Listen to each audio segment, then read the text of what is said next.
Hello everyone, myself Priyanka from JSR Tutors. So, in our last lecture, we have studied about the structure of anther, and today in this lecture, we are going to study about the process of microsporogenesis or the process of formation of male gametophyte. So microsporogenesis start करने के पहले एक बार हम structure of microsporangium था वो discuss कर लेते हैं.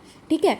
सो माइक्रोस्पोरेंजियम को ही हम लोग पॉलन सैक भी कहते हैं. ठीक है.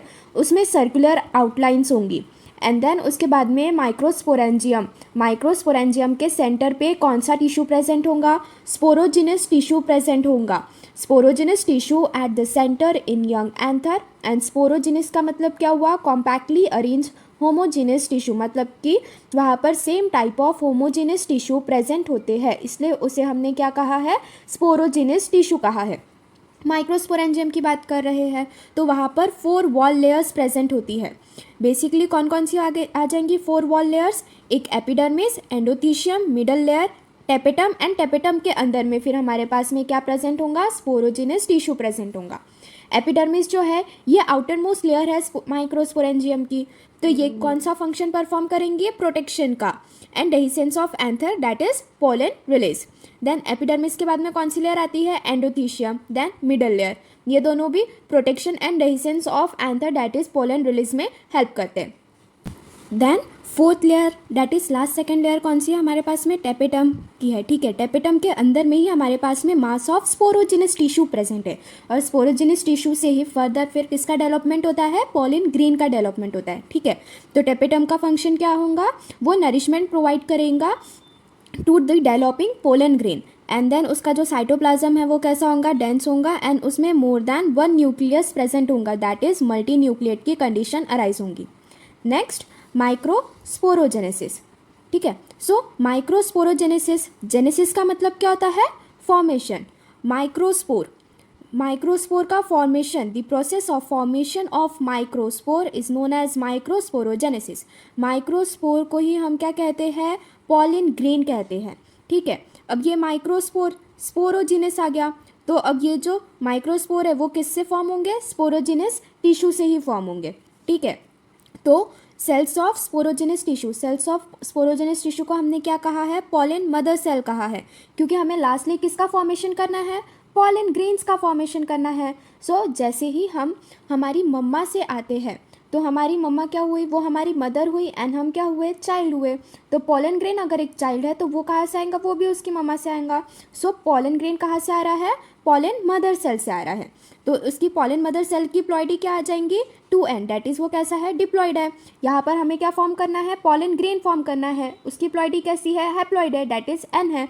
तो पॉलन मदर सेल का हमें क्या करवाना पड़ेगा? मियोसिस करवाना पड़ेगा, जिससे कि हमारे पास में फर्दर पॉलन ग्रेन की फॉर्मेशन होंगी.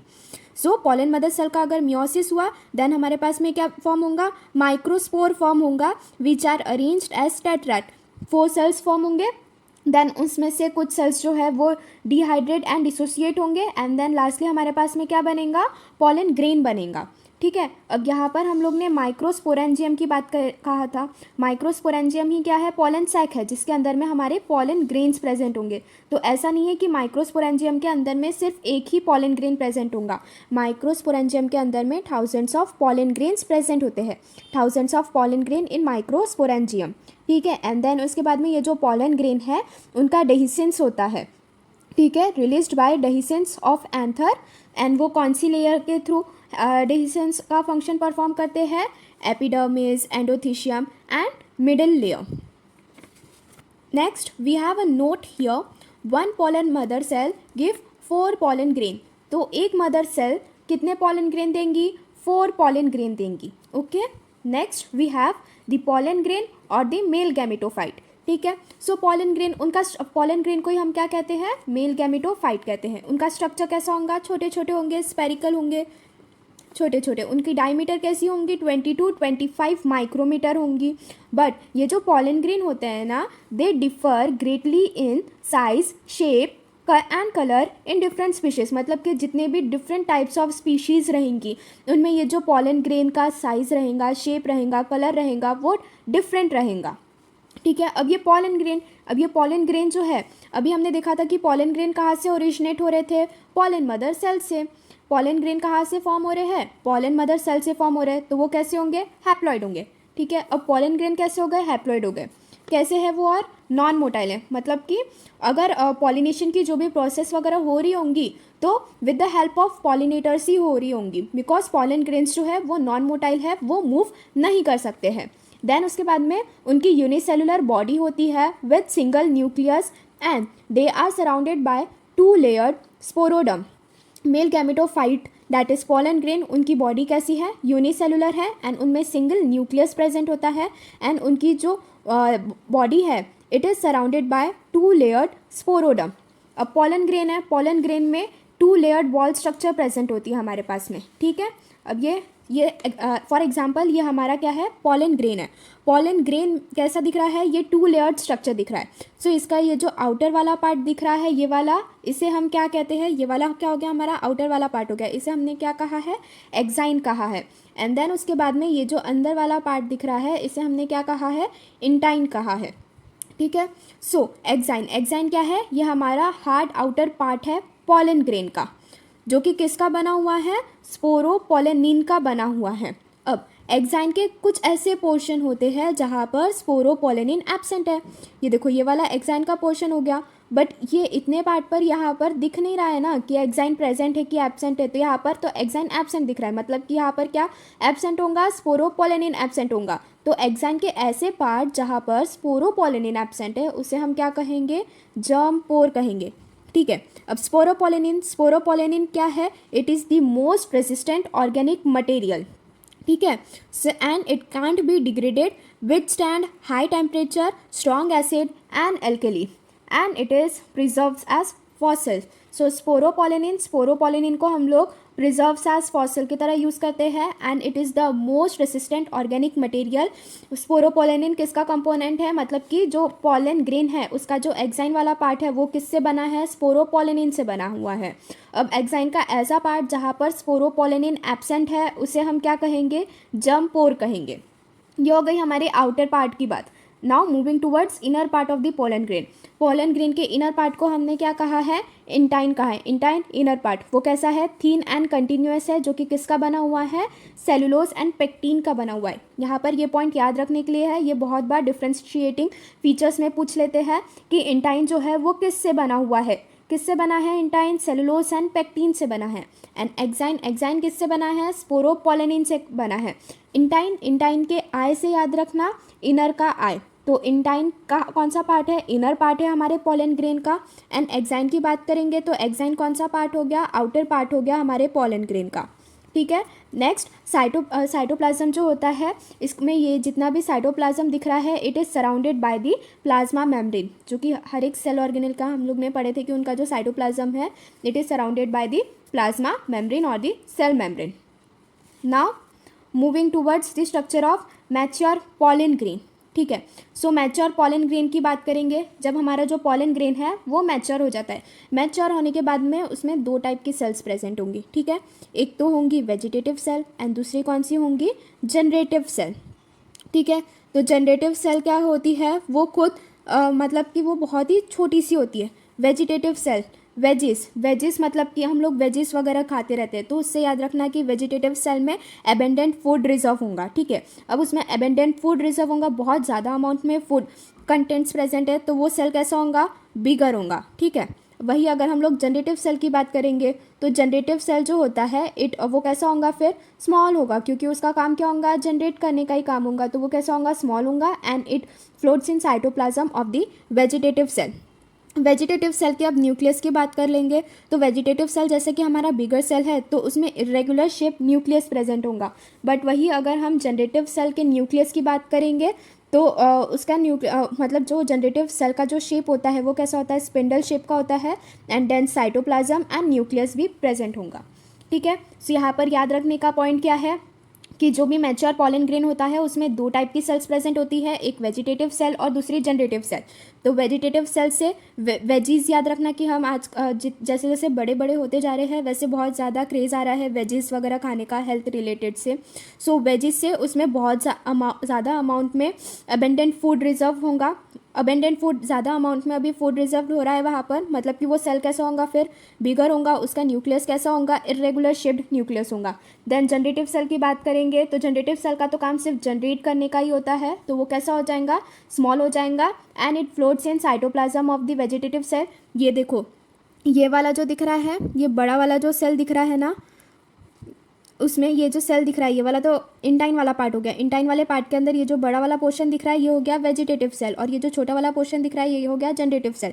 तो जनरेटिव सेल कहाँ पर फ्लोट कर रहा है, वेजिटेटिव सेल के साइटोप्लाज्म में। So generative cell it floats in cytoplasm of vegetative cell, जो कि कैसा है, स्पिंडल शेप का है, उसका डेंस साइटोप्लाज्म है एंड न्यूक्लियस है। ठीक है, अभी अगर हम किसकी बात करेंगे, एंजियोस्पर्म्स की बात करेंगे। ठीक है, सो जो 60% एंजियोस्पर्म्स होते हैं ना, उनमें जो पॉलन ग्रेन होता है वो 2 सेल स्टेज पर ही शेड हो जाता है, मतलब कि रिलीज ऑफ पॉलन ग्रेन हो जाता है 2 सेल स्टेज पर ही। बट जो रिमेनिंग 40% एंजियोस्पर्म्स होते हैं उनमें क्या होता है, जैसे कि ये देखो मैच्योर पॉलन ग्रेन हुआ, ये मैच्योर पॉलन ग्रेन में 2 टाइप के सेल्स फॉर्म हो गए। तो कुछ कुछ पॉलन ग्रेन में ये दोनों सेल फॉर्म होने के बाद में ही पॉलन ग्रेन जो है वो रिलीज आउट हो जाते हैं। बट कुछ कुछ ऐसे एंजियोस्पर्म्स है जिनमें क्या होता है कि ये जो जनरेटिव सेल है, ये वाला जो छोटा वाला हमारा स्मॉल जनरेटिव सेल दिख रहा है, उसमें क्या होंगी, फर्दर माइटोसिस की प्रोसेस होंगी। देन 2 गैमेट्स का फॉर्मेशन होगा जो कि कैसे होंगे, नॉन मोटाइल होंगे। देन ओवरऑल अभी ऑलरेडी एक तो ऑलरेडी वेजिटेटिव सेल प्रेजेंट था है हमारे पास में, एंड देन जनरेटिव सेल से फिर और 2 गैमेट्स फॉर्म हो गए। तो टोटल हमारे पास में कितनी स्टेज की कंडीशन आ गई, 3 सेल्ड स्टेज की कंडीशन आ गई, जिसमें से हमारे पास में एक तो वेजिटेटिव सेल हो गया एंड दूसरा कौन सा हो गया, और 2 कौन से हो गए, 2 मेल गैमेट हो गए। तो 60% एंजियोस्पर्म्स में जो पॉलन ग्रेन होते हैं they shed at this 2 cell stage, मतलब कि जब जनरेटिव सेल और वेजिटेटिव सेल का फॉर्मेशन हो जाता है उसके बाद में ही जो पॉलन ग्रेन होते हैं वो रिलीज आउट होने लगते हैं। बट 40% एंजियोस्पर्म्स में 3 सेल स्टेज पर जो रिलीज ऑफ पॉलन ग्रेन होता है वो होगा। अब यहाँ पर एक और चीज़ है नोट करने की, that the mitotic division of the generative cell, GC क्या है यहाँ पर, जनरेटिव सेल है, it takes place in the pollen grain और इन द पॉलन ट्यूब। मतलब कि ये जो जनरेटिव सेल है, जनरेटिव सेल के माइटोसिस से ही 2 मेल गैमेट्स का प्रोडक्शन हो रहा था यहाँ पर। तो ये 2 मेल गैमेट्स फॉर्म कहाँ पर होंगे, एक तो पॉलन ग्रेन के अंदर में ही फॉर्म हो जाएंगे या फिर पॉलन ट्यूब के अंदर में फॉर्म होंगे। ठीक है, अब यहाँ पर एक और पॉइंट है बताने के लिए आप सभी को, जो कि है पॉलन ट्यूब का। सो यहाँ पर हमने देखा था पॉलन ग्रेन का स्ट्रक्चर की जो आउटर वाला पार्ट था वो एक्साइन था, जो इनर वाला पार्ट है वो इंटाइन है। आउटर वाला पार्ट जो है डैट इज एक्साइन, वो किसका बना हुआ है, स्पोरोपोलेनिन का बना हुआ है। जहाँ पर स्पोरोपोलेनिन एब्सेंट है एक्साइन वाले पार्ट में उसे हम क्या कहेंगे, जर्म पोर कहेंगे। इंटाइन वाला जो पार्ट है वो इनर पार्ट है जो कि किसका बना हुआ है, सेलुलोज एंड पेक्टिन का बना हुआ है।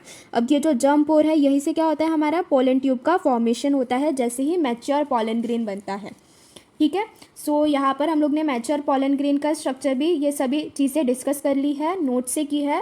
एंड ये जो नोट्स है इन सब के ड्राइव लिंक नीचे डिस्क्रिप्शन बॉक्स में मेंशन कर देंगे। So please refer this notes if you are finding any difficulties.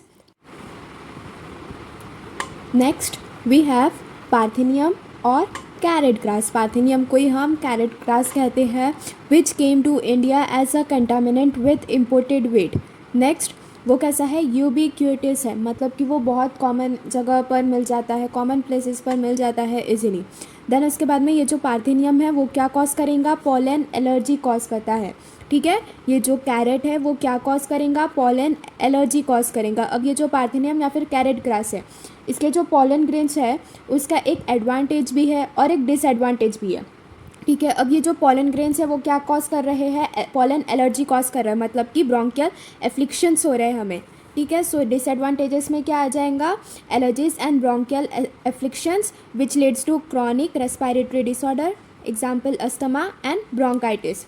And वही अगर हम एडवांटेजेस की बात करेंगे उसके, तो एडवांटेजेस में क्या आ जाएगा कि ये जो पार्थेनियम ग्रास के जो पॉलन ग्रेन्स है वो कैसे है, रिच इन न्यूट्रिएंट्स है। अब न्यूट्रिएंट्स में रिच रहेंगे तो वो हमें किससे मिलेंगे, फूड सप्लीमेंट से मिलेंगे। अब ये फूड सप्लीमेंट्स जो होते हैं वो किसके फॉर्म में होंगे, एक तो पॉलन टैबलेट के फॉर्म में होंगे, नहीं तो सिरप के फॉर्म में होंगे। अब ये पॉलन टैबलेट या फिर सिरप के फॉर्म में, तो इन्हें ज़्यादा कंज्यूम कौन करेगा, जो एथलीट्स होते हैं या फिर जो रेस हॉर्स होते हैं वो कंज्यूम करते हैं, बिकॉज ये जो पॉलन टैबलेट या फिर सिरप रहेगा वो कैसा है, रिच इन न्यूट्रिएंट है। अब न्यूट्रिएंट, कोई भी एथलीट को बॉडी में न्यूट्रिएंट की ज़रूरत बहुत ज़्यादा होती है, तो जब उन्होंने ये पॉलन टैबलेट कंज्यूम की तो न्यूट्रिएंट का जो अमाउंट था कोई भी एक एथलीट के बॉडी में वो कैसा हो गया, इंक्रीज़ कर दिया। तो उससे क्या होंगी कि उनकी जो परफॉर्मेंस रहेंगी वो भी इंक्रीज़ होंगी। So increase performance of athlete and race horse. Pollen grain, parthenium grass का जो पॉलन ग्रेन होता है उसका एक एडवांटेज भी है और दूसरा डिसएडवांटेज भी है।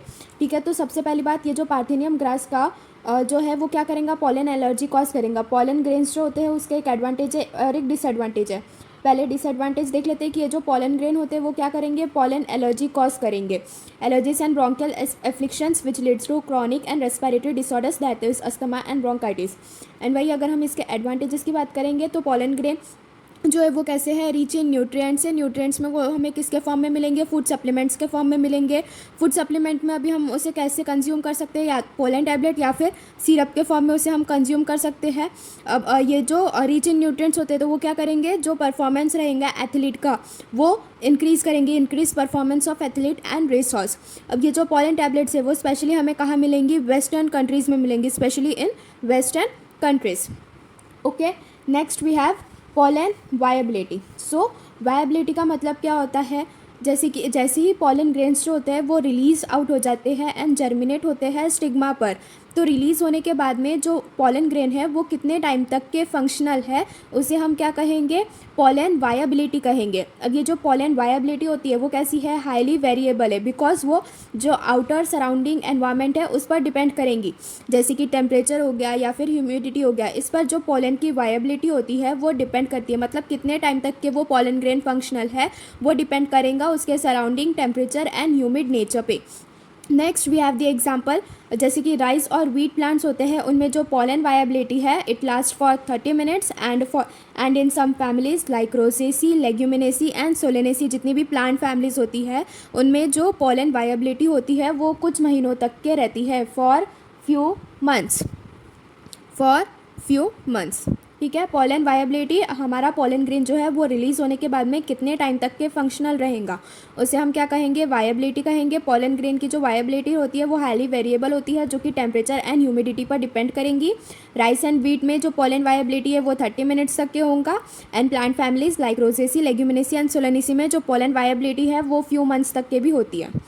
Next is pollen bank. तो पॉलन बैंक से यहाँ पर समझ में आ जाता है कि हम लोग बैंक में क्या करते हैं, हमारे पैसे सेव करने का काम करते हैं। ठीक है, तो अब पॉलन बैंक है तो वो क्या करेगा, पॉलन ग्रेन को स्टोर करके रखने का काम करेगा। अब पॉलन ग्रेन जो होते हैं वो पॉलन बैंक में स्टोर होते हैं लिक्विड नाइट्रोजन में at a temperature of 196 degree Celsius. यहाँ पर ये दोनों पॉइंट इंपॉर्टेंट है कि pollen grain are stored in pollen bank in liquid nitrogen at a temperature of 196 degree Celsius. यहाँ पर ये फिल इन द ब्लैंक के भी फॉर्म में पूछ सकते हैं, तो यहाँ पर ज़्यादा नोटिस करना कि liquid nitrogen and 196 degree Celsius temperature होता है। देन उसके बाद में पॉलन बैंक का यूज़ हम कब करते हैं, फॉर आर्टिफिशियल इंसेमिनेशन। मतलब कि अगर हमें इनक्रॉप ब्रीडिंग करना होगा तो इनक्रॉप ब्रीडिंग के लिए हमें आर्टिफिशियल इंसेमिनेशन की ज़रूरत होगी। तो आर्टिफिशियल इंसेमिनेशन कब होगा, जब हमारे पास में पॉलन ग्रेन स्टोर्ड होंगे। अब पॉलन ग्रेन्स कहाँ पर स्टोर्ड होते हैं, पॉलन बैंक में होते हैं। ओके, सो यहाँ पर हमने ये नोट से पूरा एक बार ओवरव्यू ले लिया है कि हमें टॉपिक में क्या क्या चीज़ें पढ़नी है, एंड ये जो नोट्स हैं इनकी लिंक डिस्क्रिप्शन में नीचे मेंशन की हुई है। So refer this notes while reading your textbooks. Now moving towards our text content, starting with microsporogenesis. ठीक है, सो जेनेसिस से वर्ड स्टार्ट करेंगे। तो जेनेसिस का मतलब क्या होता है, फॉर्मेशन। देन उसके स्टार्टिंग में क्या दिया हुआ है, microspore. So the process of formation of microspore or the process of formation of haploid microspore from diploid microspore mother cell is known as microsporogenesis। अब ये जो माइक्रोस्पोर है वो किससे बनेंगे, डिप्लॉइड माइक्रोस्पोर मदर सेल या फिर डिप्लॉइड पॉलन मदर सेल से बनेंगे। ठीक है, जो इसकी डेफिनेशन कैसे आ जाएंगी, each microspore mother cell divides meiotically to form tetrad of haploid microspore that is pollen grain. Microspores को ही हमने क्या कहा है, पॉलन ग्रेन का है, जिनकी प्लॉइडी कैसी है, एन है, दैट इज वो कैसे हैप्लॉइड है। अब हैप्लॉइड का फॉर्मेशन हो रहा है, मतलब कि यहाँ पर क्या हो रहा है, मियोटिक डिवीजन से ये फॉर्म हो रहे हैं। तो जो पॉलन मदर सेल होंगी या फिर माइक्रोस्पोर मदर सेल होंगी वो कैसे होंगी, 2n होंगी, तभी उनका मियोटिक डिवीजन होगा, तो फिर वो टेट्राड फॉर्म करेंगे ये हैप्लॉइड माइक्रोस्पोर्स का। ठीक है, next we have structure of microspore. Structure of microspore में क्या कहा है हमसे, a typical pollen grain is a non motile haploid unicellular body with single nucleus. अब कोई भी एक पॉलन ग्रेन की स्ट्रक्चर की बात करेंगे तो वो कैसा है, नॉन मोटाइल है, बिकॉज पॉलन ग्रेन के ट्रांसफर के लिए हमें एक्सटर्नल एजेंट्स की रिक्वायरमेंट होती है। देन उसके बाद में ये जो पॉलन ग्रेन है वो किससे डेवलप हुआ है, पॉलन मदर सेल से डेवलप हुआ है। पॉलन मदर सेल की प्लॉइडी कैसी थी, 2n थी, तो पॉलन मदर सेल का जो मियोटिक डिवीजन हुआ है, फिर पॉलन ग्रेन फॉर्म हुआ है, तो फिर पॉलन ग्रेन की प्लॉइडी कैसे होंगी, n होंगी, तो पॉलन ग्रेन कैसे हो गए, n हो गए। उनकी बॉडी कैसी है, यूनिसेलुलर है विद सिंगल न्यूक्लियस। देन उसके बाद में microspore that is pollen grain. Pollen grain जो है वो सराउंड हुआ है एक 2 लेयर्ड वॉल स्ट्रक्चर से, जैसे हमने क्या कहा है, स्पोरोडम कहा है। अब स्पोरोडम में 2 वॉल लेयर है, तो उसमें जो आउटर लेयर है उसे हम क्या कहेंगे, एक्साइन कहेंगे, और इनर लेयर को ही हम क्या कहते हैं, इंटाइन कहते हैं। अब ये जो एक्साइन है वो किसका बना है, स्पोरोपोलेनिन का बना है, एंड जो इंटाइन वाला पार्ट है वो किसका बना है, सेलुलोज एंड पेक्टिन का बना हुआ है। ठीक है, The outer layer exine is thick and made up of complex non-biodegradable substance called sporopollenin। तो स्पोरोपोलेनिन कैसा है, ये एक नॉन बायोडिग्रेडेबल कॉम्प्लेक्स सब्सटेंस है। एक्साइन वाला जो पार्ट है वो स्पोरोपोलेनिन का बना हुआ है।